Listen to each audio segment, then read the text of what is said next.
I am a father today. I'm a husband today. I'm a valued employee today. I'm of service today. My name is Eddie Statsmann. I'm a U.S. Army veteran from a long line of U.S. Army veterans. I know what I wanted to do while I was in the Army, and that was fight.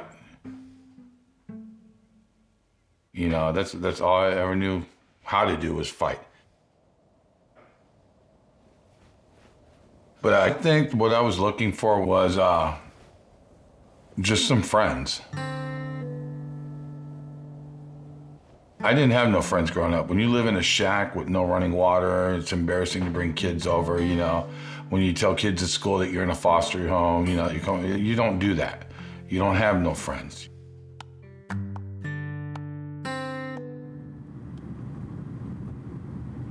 The night of joining, you know, when I was in Phoenix, Arizona, and we went back to the hotel, a series of incidents led to a stranger tying me up, beating me, and raping me at gunpoint.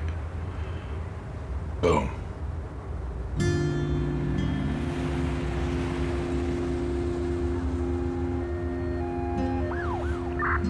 As soon as I could get my hands untied, I called 911. There was no compassion on that night. I didn't feel it. The Army did nothing for me. But that next day, I'm in a room with 20 other people that are police and military officials and stuff like that, and they had me bent over a table giving me a rape test. I felt like evidence. It was just the most degrading thing I ever felt. In my head, I had two thoughts. I could either commit suicide or I can go ahead and be the most hardcore soldier I can be and just bust my hump.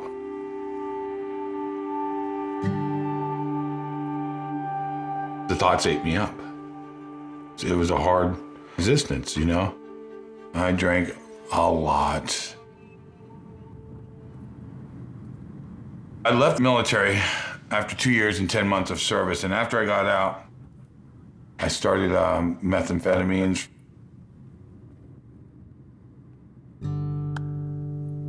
I ended up getting married. I had children. I was high that whole time.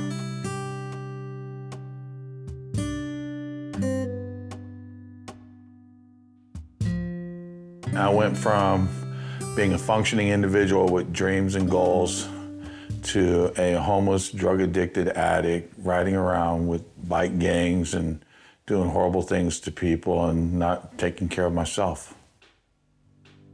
I caught felony charges. I was threatened with life in prison by a judge. I lost my children to foster care. I was so messed up that I had completely forgotten what had happened to me, what I was doing, why I was doing it. I heard someone say, "Eddie, go to LA." Turned around real quick. There was nobody there. Call it what you want, but I call it an experience. Well, I go into LA where I don't know anybody. And I thought to myself, why not go to the VA? And 10 o'clock on Friday night, I was at the hospital front door telling the guy I'm broke, I'm hungry, I'm homeless, and I'm tired, and I need help. And she had me in a program on Friday night at midnight. You don't script it better than that.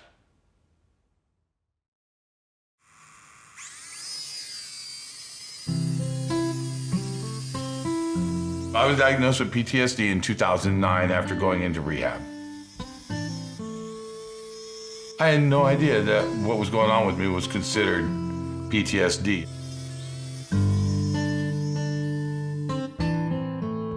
It felt so relieving just to have somebody I could tell it to. I got to the point where I believed that I was a survivor and not a victim. So I stay in therapy. I apply everything I learn in therapy. I use it on a daily basis. I don't have to think about using it, I just do it. Bye, Dad. Love you. Love you. See you later, Jason. I never took care of my kids for the first 9 years. Have a good day at school. Bye, Dad. Love you. Love you. Have a good day at school, man. Darby! So today, having that desire and drive to go to work to make sure there's food in the fridge. Have a good day at school, baby. I love you. You guys are fun. See you later. To make sure the internet's on to do homework, to make sure the lights are on so they can see. Like, that is dad's stuff to me. But to tell them I love them even before I leave the house, every time before I leave the house. And hear them all say back, love you, Dad. That's amazing, man. That's who I am today. I'm doing okay.